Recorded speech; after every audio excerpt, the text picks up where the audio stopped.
우리 한번 고백합시다. 보이지 않아도 일하시는 하나님. 아멘. 이 눈에 아무 증거 아니 보여도 믿음만을 가지고서 늘 걸으며 이 귀에 아무 소리 아니 들려도 할렐루야. 이 눈에 아무 증거 아니 보이고 이 귀에 아무 소리 아니 들려도 믿음만을 가지고 걸을 수 있는 그런 우리 믿음의 사람들이 되기를 바랍니다. 우리가 잘 아는 요셉의 스토리, 이 요셉의 스토리, 드디어 이제 요셉이 팔려가는 그런 신세가 됩니다. 자, 그런데 오늘 25절 말씀 보니까 그들이 앉아서 음식을 먹고 있다가 눈을 들어본즉 한 무리의 이스마엘 사람들이 길앗에서 오는데 그 낙타들의 향품과 유향과 모략을 싣고 애굽으로 내려가는지라. 저는 25절을 보면서 참 인간이 참 악하고 완악하다라는 생각을 해봤습니다. 마치 조폭영화 한 장면처럼 저 옆에는 자기들 데려다가 품씩 두들겨 펴가지고 죽어가고 있는 그런 사람 옆에서 자기들은 열심히 뭔가를 맛있게 먹고 있는 이런 모습이 연상이 됐습니다. 아마 이들이 열심히 또 맛있게 어찌 보면 음식을 먹는 이 음식은 아버지 야곱이 자기 형들을 갖다 주라고 아주 그냥 듬뿍 싸서 요셉에게 안겨주었던 그 음식일 수가 있겠죠. 그런데 자기 동생은 그야말로 부덩이에다 집어 던져 넣어놓고 자기들은 이 음식을 맛있게 먹었다는 말은 없지만 음식을 이렇게 먹고 있는 이 모습이 그래도 양심이 있었다면 음식을 먹지 못했을 터인데, 근데 음식을 먹다가 눈을 들어본즉 이스마엘 사람들이 오고 있더라. 그때 누가 일을 해요? 유다가. 하나님께서 또 유다의 마음을 감동했죠. 앞전에서는 루벤을 통해서 하나님께서 어떻게 해서든지 요셉을 꺼낼 수 있도록 이렇게 했지만 결국 그렇게 하지 못하고 구덩이에 던져 넣어지는 신사가 되고 말았죠. 근데 이제 유다가 자기 형제들에게 이르되 우리가 우리 동생을 죽이고 그의 피를 덮어둔들 무엇이 유익할까? 자, 그를 이스마엘 사람들에게 팔고 그에게 우리 손을 대지 말자. 그는 우리 동생이요 그래도 우리 혈육 아니냐. 이렇게 이제 감정에 호소를 하는 장면이 나옵니다. 함께 음식을 먹던 그 사람 가운데 누구도 있었어요? 유다도 있었던 것이죠. 그래서 그때 이제 팔아 넘기게 됩니다. 미디안 사람 상인들이 지나가고 있는지라 형들이 요셉을 구덩이에서 끌어올리고 은 20에 그를 이스마엘 사람들에게 팔매 상인들이 요셉을 데리고 애굽으로 갔더라. 그러니까 이 당시에 종종 일어났던 그 뭐라고 그럴까요? 노예상이라고 그럴까요? 이런 어떤 그런 부분들이 있었기 때문에 동생을 팔아먹어도 이 사람들이 사면서도 전혀 뭐 개의치 않고 그래 알았어 20 줄게 아마 이렇게 팔아 넘겼던 것 같아요. 근데 이 동생을 팔아 넘기면서도 이 형제들은 무슨 생각을 해요? 어떻게 해서든지 아버지한테 이놈 죽었다고 하고 온 것까지 수를 써서 지금 그렇게 하고 있죠. 근데 아마 음식 먹고 동생을 팔아 넘기는 그때 루벤이 없었던가 봅니다. 그 29절에 와서 보니까 돌아와 구덩이에 이르러본즉 요셉이 없는지라 옷을 찢고 아우들에게 돌아와서 말하기를 야 없어졌다 어떡하냐 마치 왜요? 자기가 그래도 장자이기 때문에 책임의식이 있는 거 아니겠어요? 그러거든 이제 그들이 요셉의 옷을 가져다가 순념소를 죽여서 그 옷을 피해 적시고 채색 옷을 보내서 아버지한테로 가지고 가가지고 말하기를 우리가 이걸 발견했는데 혹시 아버지 아들이 오신가 보소서. 아버지 아들인가가 아니라 뭐 해야 돼요? 우리 동생 옷 아닌가 좀 보세요.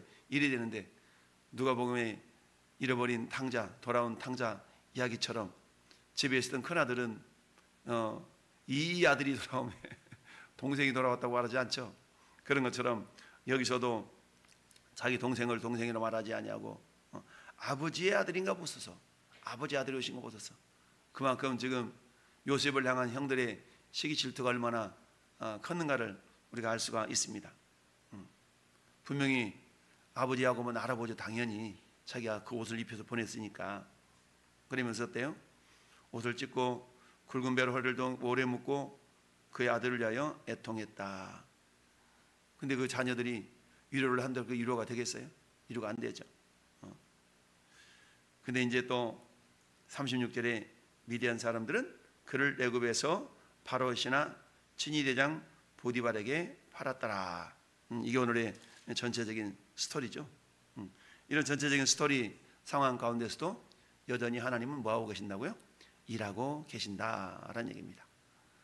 동생을 구덩이에 집어넣고 그야말로 동생이 가져온 아버지가 보내준 그 음식을 나눠 먹던 그 형제들의 양심, 일말의 양심이 유다를 통해서 다시 깨어나게 됐습니다.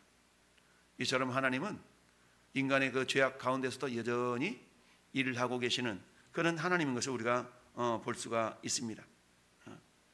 그래서 이 유다가 결국 동생을 죽이는 일을 만류하게 되었고, 그로 말미암아 요셉은 비록 팔려가는 신사가 되었지만 이미 하나님의 섭리 가운데서 요셉을 애굽으로 보내서 애굽의 총리가 되게 하고 또 가뭄 가운데 있는 자기와 가족을 구원하는 그런 구원의 통로로 요셉을 사용할 것이라는 그런 하나님의 계획을 이들은 전혀 알 수 없었죠. 단지 시기 질투로 말미암아 동생 없어졌으면 좋겠어, 없어졌으면 좋겠어, 이런 생각을 가지고 있는 그 형제들에게 여전히 하나님은 그럼에도 불구하고 어때요? 그들의 그런 생각까지도 우리 하나님은 사용하셔서 합력하여 선을 이루시는 분이시다. 우리가 로마서 8장 28절을 많이 묵상하지 않습니까? 하나님을 사랑하는 자 곧 그 뜻대로 부르심을 입은 자들에게는 모든 것이 합력하여 선을 이루느니라. 아가두스의 하나님, 하나님께서는 선을 이루시는 하나님. 비록 인간이 잘못된 생각과 그 악한 계획 속에 있다 할지라도 하나님 그것마저도 하나님은 선한 도구로 이루어 가실 수 있는 전능자시다라는 얘기죠. 그래서 하나님은 결국 이 유다를 통해서 죽이지 아니하고 아라비아 이스마엘 상인들한테 이렇게 팔아 넘기기는 했지만, 그건 어때요? 그 과정을 통해서도 여전히 하나님의 계획은 어때요? 이 요셉을 저 이집트로 보내서 거기서 이제 어때요? 7년 풍년과 7년 가뭄을 통해서 하나님 앞에 이제 다시 구원받게 하는 그런 그 놀라운 은혜를 가지고 계셨던 것입니다. 28절 말씀 보니까 은 20에 이스마엘 사람들에게 요셉이 팔아 넘겨지는 이 모습, 이것은 마치 가룟 유다가 은 30에 예수님을 팔아 넘기는 이런 모습을 우리가 연상할 수 있는 거 아니겠습니까? 그래서 요셉은 예수 그리스도의 모형이다라고 말합니다. 이처럼 팔려가는 요셉은 아등바등하면서 팔려가기 싫다고 막 발버둥치면서 그런 모습이 전혀 없습니다. 만약에 이렇게 심각하게 저항하고 이런 모습이 있었다면 그것마저도 아마 기록할 수가 있었겠죠. 그런데 그렇게 기록되지 않는 모습은 마치 이사야 53장에 예수님이 모든 인류의 죄를 다 짊어지시고 마치 도살장으로 끌려가는 짐승처럼 묵묵히 말이 없으셨다라고 성경은 말씀하고 있습니다. 자, 그 모습을 바라보면서 백성들과 및 그를 위하여 가슴을 치며 슬피 우는 여자의 무리들이 예수님 십자가를 종종 따라가면서 울고 있죠. 그래서 예수님이 뭐라고 말씀하십니까? 예루살렘의 딸들아, 나를 위하여 울지 말고 너희와 너희 자녀들을 위하여 울어라 라고 말씀하죠. 너희와 너희 자녀들, 즉 예수 그리스도의 십자가 지심의 의미를 알지 못하는 너희들, 그리고 그 자녀들을 위하여서 울어라 라고 말씀합니다.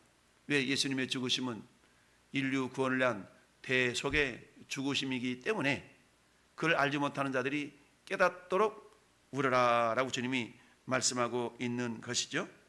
결국 예수님은 대속제물이 대제사장이 되신과 동시에 어린 양이 되셔서 십자가를 지시고 모든 인류의 죄를 다 대속하시는 그 일을 완성하셨던 것이죠.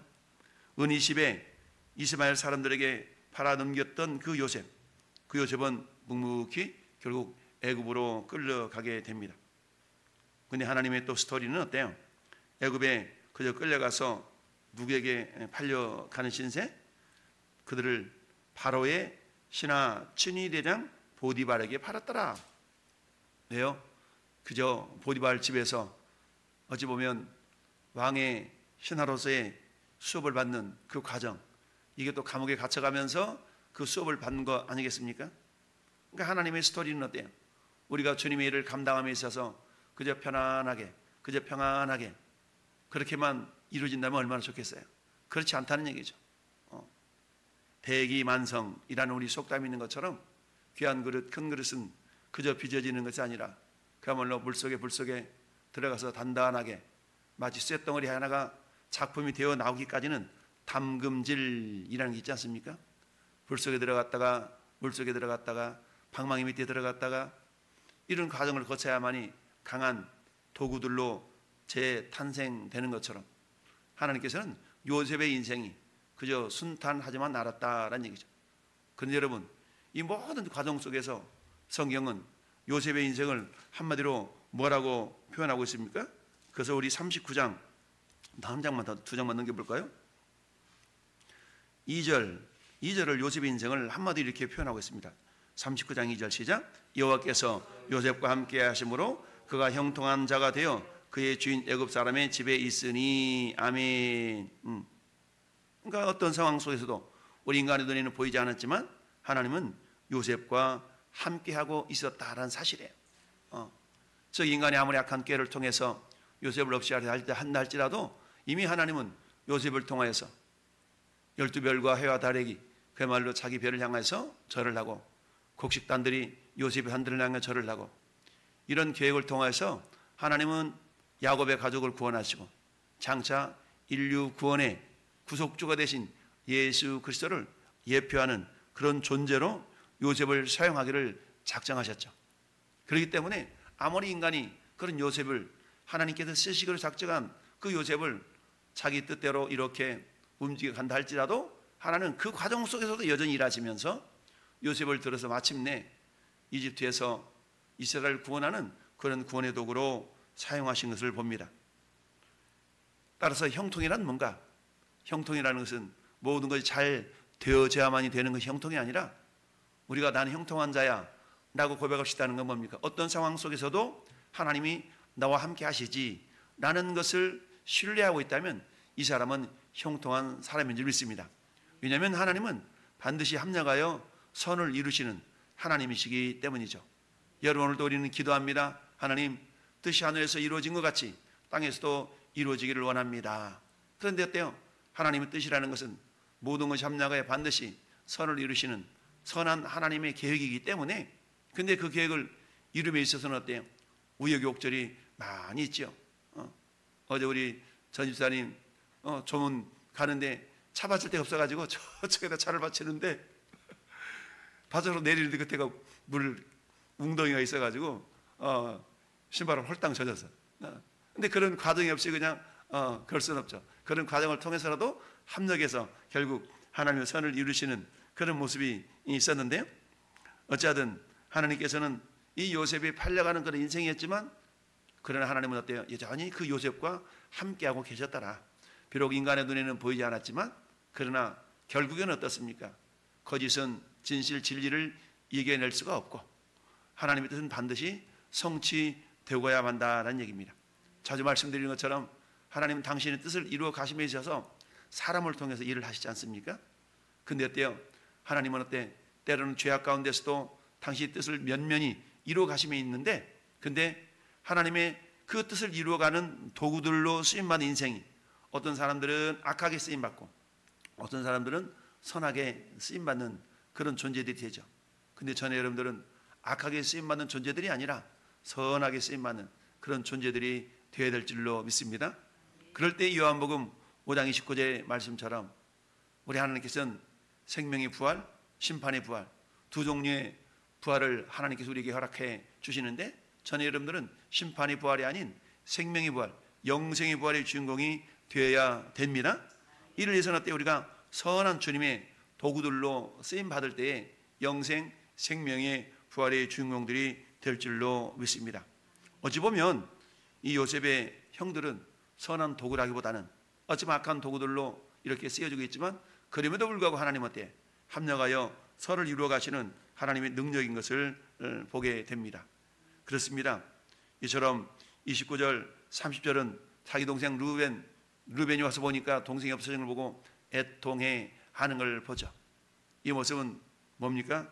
결국 성도는 뭐니 해도 자기 형제들의 고통을 이렇게 돌아볼 수 있는 그런 마음들이 있어야 된다라는 얘기죠. 나 몰라라라는 말이죠. 나 몰라라. 나 몰라. 그런 일이 있었어? 관심이 없으면 우리가 알 수가 없죠. 늘 얘기하는 것처럼 사랑의 반대는 미움이 아니라 무관심이다 라는 말이 있는 것처럼 항상 관심을 가지고 교회 공동체 속에서도 역시 마찬가지. 누가 어려운 일이 있나 없나를 바라보고 우리가 항상 관심을 가지고 바라볼 때에 우리의 마음이, 주님의 마음이 우리 마음 가운데 나타날 때에야 그런 일들이 나타나게 될 줄로 믿습니다. 그렇습니다. 우리 하나님은 우리 성도를 향한 당신의 사랑, 그게 곧 십자가의 죽으심 아니겠습니까? 오늘 아버지 야곱의 애통하는 모습은 잃어버린 영혼을 향한 주님의 마음인 줄 믿습니다. 엘리 엘리 라마 사박다니 어찌하여 나를 버리셨나이까 외치셨던 주님의 음성은 뭡니까? 인류 구원을 위하신, 인류 구원을 향하신 하나님 아버지의 마음 아니겠어요? 야곱이 자기 아들 요셉이 죽어서 사라졌다는 사실을 그대로 믿고 자기 옷을 찢고 굵은 배로 허리를 동이고 아들을 위하여 애통했다. 슬퍼했다는 얘기죠. 한 영혼 한 영혼을 귀하게 여기신 주님, 그 주님의 마음이 오늘 야곱의 마음 아니겠습니까? 근데 그 마음을 저나 여러분들도 품어야 되는 것이죠. 너희 안에 이 마음을 품으라고 그리스도 예수의 마음이니 예수님의 마음은 어때요? 심산유곡 잃어버린 한 마리 양을 찾아 헤맸던 그 목자의 심정이 우리 주님의 심정인 줄 믿습니다. 오늘 야곱이 아들 요셉이 없어졌음을 알고 그야말로 슬픔을 이렇게 표현했던 것처럼 저는 여러분 역시 어때요? 성도를 향하신 하나님의 사랑, 그 사랑을 나도 품고 그 사랑을 흘려보내는 그런 축복의 통로, 생명의 통로, 사랑의 통로들이 되어야 될 줄로 믿습니다. 우리 주님은 로마서 5장 8절에 우리가 아직 죄인 되었을 때에 그리스도께서 우리를 위하여 십자가에 못 박혀 죽으심으로 우리를 향하신 하나님의 사랑을 확증했다라고 그러잖아요. 확증했다, 증거했다는 얘기입니다. 이미 하나님은 우리를 향하신 그 증거들을 보여주셨어요. 그 최고의 증거가 십자가 아니겠습니까? 그렇다면 내가 우리 교회 공동체를 통해서 잃어버린 영혼을 향한 그 사랑의 모습, 늘 얘기하는 것처럼 지난주 기도하셨던 우리 장로님 기도 내용 가운데 주고 섬기고 대접하고 사랑하라 그런 내용이 있었죠. 예수님의 마음, 그게 주섬대사라고 표현합니다. 주고 섬기고 사랑하고 대접하여 그 영혼을 주 앞으로 인도하는 그런 은혜와 사랑들이 저와 여러분 가운데 있기를 바랍니다. 우리가 이웃을 사랑해야 되는 이유는 우리 주님이 먼저 우리를 사랑하셨기 때문이다. 사랑은 여기 있으니 우리가 하나님을 사랑한 것이 아니요 하나님이 우리를 사랑하사 우리 죄를 위하여 속하기 위하여 화목 제물로 그 아들을 보내셨음이니라. 할렐루야. 오늘 한 날도 우리가 주님 마음을 품고 주님의 사랑을 우리가 흘려보내는 그런 귀한 삶이 우리가 나타날 수 있기를 예수님의 이름으로 축원합니다.